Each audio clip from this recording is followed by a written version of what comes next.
I'm very clear.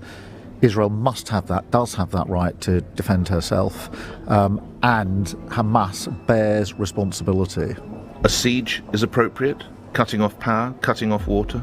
Well, I think that Israel does have that right, does have that right, does have that right.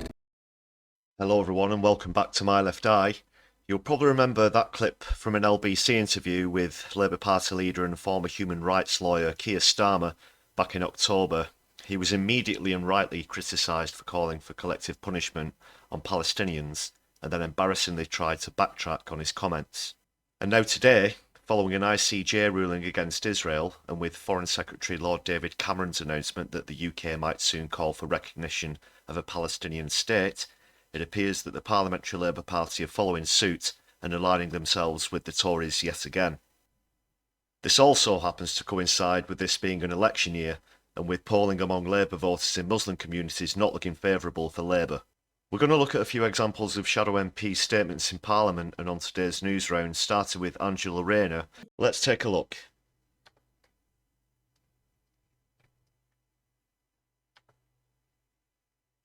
She did not vote. She abstained under the instructions of Keir Starmer and the Labour whips.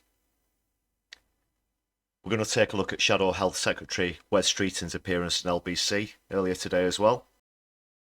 I think the urgency now comes in as a direct result of leading Israeli government figures, including Netanyahu, saying quite clearly they don't support a two-state solution, that they think that Israel has a right to self-determination, but the Palestinians don't, which I think is unconscionable. And I think we've got a responsibility now to say, hang on, this isn't the gift of a neighbour, this is the inalienable right of Palestinians, and we, the international community, are going to work not only to recognise a Palestinian state, but to work with the Palestinian Authority to build and realise the hopes and dreams of the Palestinian people, because we've got now to set out, the two alternatives. The alternative to Hamas, and showing that there is a brighter future for the Palestinian people without Hamas, but also the alternative to the one-state solution proposed by leading Israeli figures, which I think is not only unconscionable in terms of the Palestinians, is also a direct threat to Israel's democracy and freedom and security. So I think there is a clear mutual interest here, and I think lots of the peace camp in Israel would agree with that, but we now need to work around the Israeli government because they have shown very clearly they are not partners for peace, the current Israeli government. Oh my goodness, Wesley, you certainly have changed your tune recently in light of this new polling, so I see. Let's just remind ourselves which side Wesley put himself on during the vote on the ceasefire. West Streeting, Ilford North, also did not vote. Quelle surprise. Now we're going to move over to a couple of statements in the House of Commons today, first of all from Wigan MP Lisa Nandy. He will know that there is rising anger in the region about the desperate situation in Gaza, which makes the ceasefire much harder to achieve. More people are now dying of hunger and thirst than from bombs and bullets. He said yesterday that the UK is pausing, not cutting funding to UNRWA.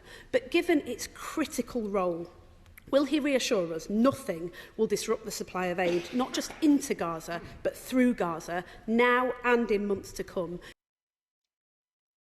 I just want to quickly come in there and explain what Lisa Nandy is responding to.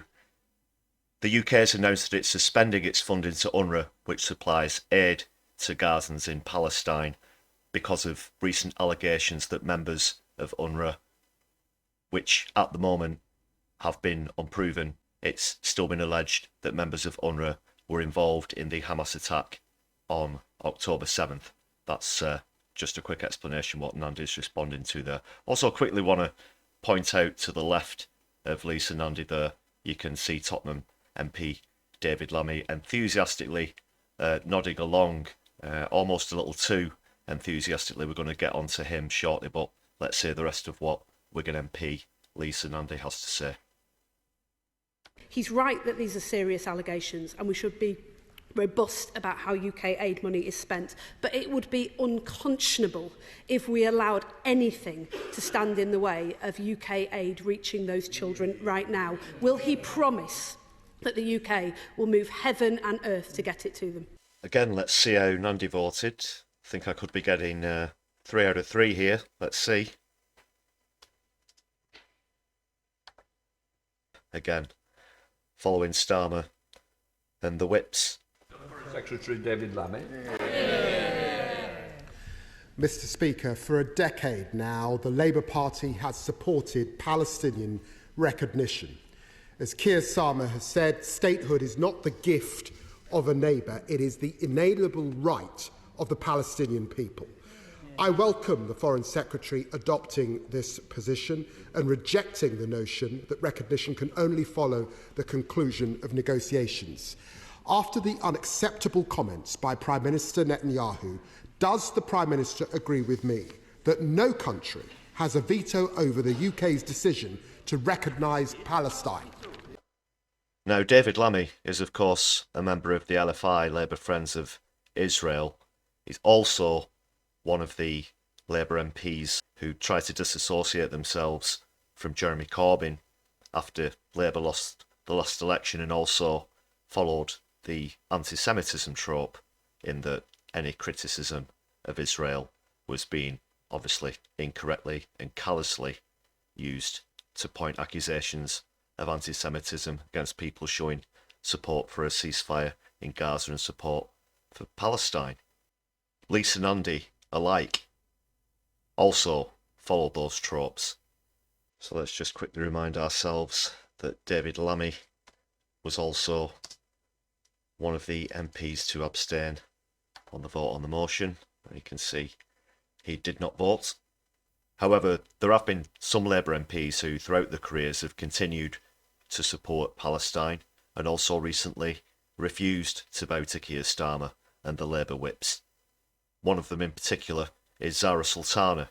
The International Court of Justice ruling that it is plausible that Israel is committing a genocide in Gaza should have been the moment that this government suspended arms sales to Israel and finally called for an immediate end to Israel's bombardment of Gaza. But instead, this government is stopping its funding for the UN aid agency that millions of Palestinians rely on. These recent allegations must be investigated, but this decision collectively punishes the Palestinian people and will lead to more starvation. So in light of the ICJ ruling, I asked the Minister what legal advice has he had which says continuing to arm Israel while stopping funding for Gaza's primary aid agency is consistent with the government's obligation under the Genocide Convention. Zara Sultana of Coventry South, amazing as always, and a constant supporter of Gazans and a constant supporter of Palestinians throughout many, many years of occupation. Lest we forget, this didn't just start on October the 7th. Let's take a look at how she voted.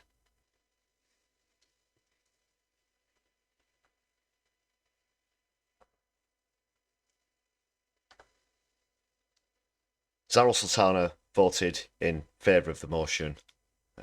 Obviously, she was part of the motion being put forward itself, and just to confirm that she's always been a supporter of Palestinians. Just to remind you of the overall result, 294 disappointingly voted against. Obviously, a lot of Conservatives voted against the motion. 125 out of the total parties voted for it. Zara was one of the 56 Labour MPs. There was also strong support from the SNP, as you can see as well, and 222, including a disappointing 141 Labour MPs, did not vote on the motion.